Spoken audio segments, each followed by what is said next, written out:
Ya, pemirsa, sebanyak 36 warga di Krukut, Jakarta Barat terpapar COVID-19. Terungkapnya klaster ini berawal dari seorang warga yang terkonfirmasi positif COVID-19 usai kembali dari luar kota. Pemirsa, terungkapnya klaster tersebut berawal dari seorang warga yang terkonfirmasi positif COVID-19 pada Rabu lalu usai pulang dari luar kota. Tracing kemudian dilakukan hingga didapat 36 warga Krukut terkonfirmasi positif. Pihak setempat pun terus lakukan disinfektan dan juga tracing kepada warga RW 02, Kelurahan Krukut, Jakarta Barat. Warga pun masih boleh beraktivitas namun hanya di daerah sekitar kawasan RW 02. Dan pada Senin esok akan dilakukan kembali tracing kepada kontak erat dari warga yang terindikasi positif COVID-19. Dengan demikian, jumlah warga yang terpapar masih bisa bertambah karena tracing dan pelacakan kontak erat masih berlanjut.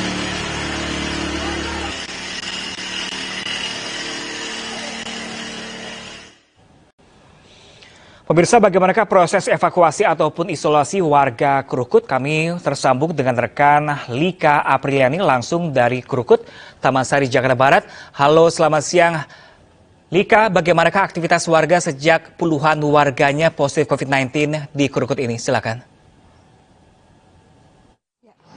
Ya, Pram dan juga pemirsa, ini Satgas COVID di tingkat kelurahan di kawasan Krukut ini terus melakukan disinfektan secara rutin kepada warga sekitar di RW 02 Kelurahan Krukut, Kecamatan Taman Sari, Jakarta Barat ini, di mana update terkini ada sebanyak 36 warga di Kelurahan Krukut ini terindikasi positif COVID-19 dan suasana terkini di Kelurahan Krukut ini masih terlihat sepi, namun warga masih diperbolehkan untuk keluar rumah beraktivitas, namun hanya dibatasi di sekitar Kelurahan RW 2 Kecamatan Taman Sari, Jakarta Barat ini. Dan juga awal mula dari klaster COVID di Kelurahan Krukut ini berawal dari warga berinisial R berumur 55 tahun.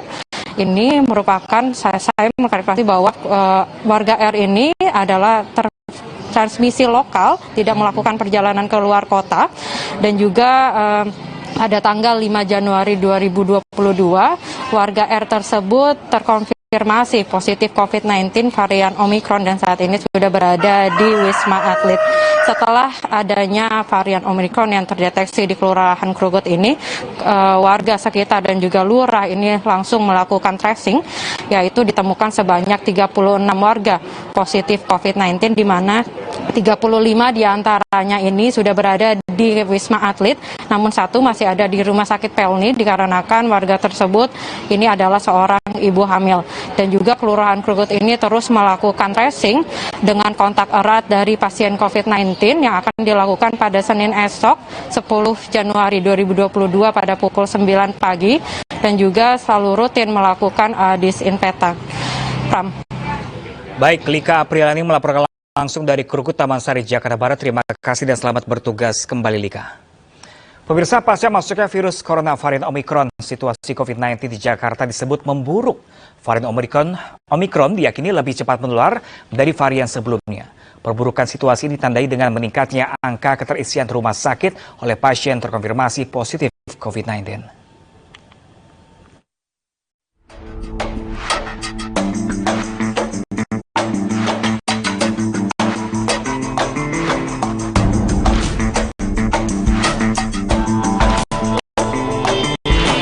Kasus aktif virus corona di DKI Jakarta bertambah 199 kasus per Sabtu kemarin. Dengan demikian, total kasus aktif corona di Jakarta mencapai 1.593 kasus. Dan yang meninggal dunia tetap sama, 13.589, tidak ada penambahan jumlah pasien meninggal dunia. Sementara kasus Omikron di Jakarta per tanggal 8 Januari 2022 berjumlah 333 kasus. Penurunan virus varian Omikron ini terjadi di dua kategori. Pertama, 280 kasus Omikron didapat dari hasil tes sampel orang dengan memiliki riwayat perjalanan luar negeri. Kedua, 53 kasus merupakan transmisi lokal. Kasus aktif merupakan istilah untuk pasien COVID-19 yang masih menjalani isolasi di rumah sakit rujukan atau isolasi terpusat. Tingkat keterisian tempat tidur atau bed okupansi rasio di rumah sakit COVID-19 di Jakarta mulai meningkat seiring merebaknya varian Omikron.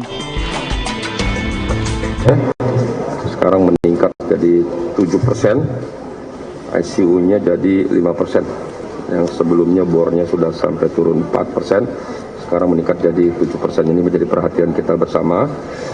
Mohon warga lebih disiplin dan taat lagi. Tingginya penambahan seiring konfirmasi penularan varian Omikron di Jakarta, diharapkan warga terus jalankan protokol kesehatan 6M. Jangan keluar rumah jika tidak mendesak dan saling ingatkan ke sesama warga.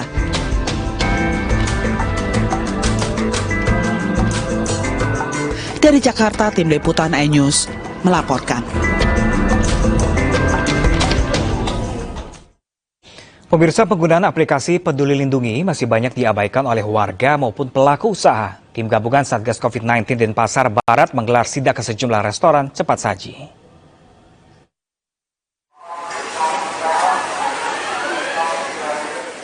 Inspeksi mendadak penggunaan aplikasi Peduli Lindungi dilakukan petugas TNI Polri di sebuah restoran cepat saji di Jalan Gatot Subroto, Denpasar. Seorang petugas melakukan imbauan dengan pengeras suara, sedangkan petugas lainnya mendatangi pengunjung restoran satu persatu.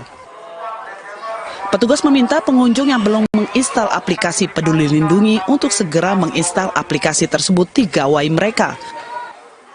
Meski sebagian besar tempat usaha sudah memasang barcode Peduli Lindungi, namun masih banyak pengunjung yang abai. Beberapa restoran juga masih belum memasang barcode Peduli Lindungi karena belum mendapatkannya. Ya, biasanya pakai. Cuma kalau di tempat ini? Tadi karena anaknya duluan masuk, jadi saya ikut anaknya. Lupa jadinya scan. Mungkin karena pas cuci tangan, jadi lupa ngambil HP untuk scan-nya. Kan tadi hand sanitizer. Ini kita udah order, tapi belum datang. Belum datang. Udah berapa lama? Ada kurang lebih 2 mingguan deh, Pak. Belum ada, belum dapat. Belum dapat. Ada yang masih perlu kita ingatkan lagi, terutama untuk penggunaan aplikasi Peduli Lindungi itu masih belum semua, tetapi kita himbau supaya ke depan lebih tertib lagi untuk. Pemerintah Kota Denpasar tengah merancang peraturan wali kota yang akan mengefektifkan penggunaan aplikasi Peduli Lindungi di tempat usaha. Peraturan wali kota ini akan mengatur sanksi mulai dari teguran hingga pencabutan izin usaha.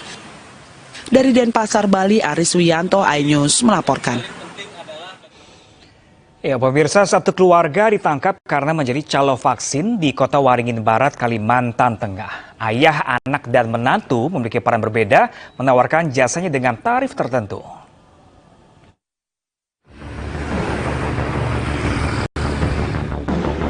Empat tersangka calo jual beli vaksin yang terdiri dari ayah, anak, dan menantu hanya bisa tertunduk malu saat ditangkap Satreskrim Polres Kota Waringin Barat. Keempat tersangka memiliki peran berbeda. Ada yang menawarkan vaksin kepada calon penumpang kapal laut, ada yang mencari lokasi vaksin, dan ada yang mengantar ke lokasi vaksin. Modusnya, setiap calon penumpang kapal yang belum divaksin ditawari untuk vaksin dengan membayar Rp300.000. Tersangka mengaku sudah bertransaksi selama 5 bulan. Yang melayani pembelian tiket pelayaran, di mana para tersangka ini menawarkan kepada calon penumpang yang datang ke agen ini untuk membeli tiket, dan mereka mempertanyakan bagi yang belum melaksanakan vaksinasi, di mana vaksinasi ini memang sudah dijadikan persyaratan untuk para pelaku perjalanan baik darat, laut maupun udara, dan mereka mematok harga per vaksin itu sebesar Rp300.000. Barang bukti yang diamankan diantaranya 1 lembar kwitansi tanda terima uang tiket kapal, uang Rp3.700.000, serta gawai dan kertas rincian biaya. Keempat tersangka dijerat dengan pasal 378 KUHP atau pasal 310 KUHP tentang penipuan dan pencemaran nama baik dengan ancaman 4 tahun penjara. Dari Pangkalan Bun, Kota Waringin Barat, Kalimantan Tengah, Zikit Zakwan, iNews melaporkan. Pemirsa, usai jeda, pemerintah kembali membuka perjalanan umroh untuk masyarakat Indonesia setelah tertahan karena pandemi COVID-19. Selengkapnya sesaat lagi, pemirsa, tetaplah bersama kami di iNews Siang.